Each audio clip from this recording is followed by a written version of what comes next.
पोरग डायरेक्ट बापाकडे जर गेलं सकाळी सकाळी तर बाप घेत नाही त्याला. हे उदाहरण सांगतो, माया हो तुम्ही बोला. एकाचं पोरग सकाळी सकाळी उठलं.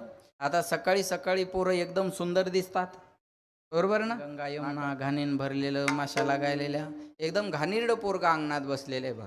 लहान लेकरं सकाळी सकाळी असेच असतात, कुणाचंही असू द्या. मग ते घाणीनं भरले. पोरान बापाकडे हात केला, बाबा मला घ्या. बाप त्याच्यापर्यंत गेला आणि जवळ आल्यावर घाणीन भरलेलं पाहिलं, कधीच घेत नाही. हे जे बाप झाले त्याला याचा अनुभव असेल, आणि जे नाही झाले त्याला झाल्यावर येईल. त्या किती घाणीनं भरलेला असू द्या, आईला त्याची किळस येत नाही. आई त्याला उचलून घेते. एका बाईन मला चहा प्यायला नेलं, तिचं पोरगा अंगणात बसलेलं, नाकातून गंगा यमुना घाणीन भरलं, अंगावर माशा गोंगाय लागल्या, तरी त्याची आई मला म्हणते, महाराज मा वाघ कसा बसला, चांगला बसला, तसाच बसू दे, चहा होतो त्याला हात लावू नको तू आता.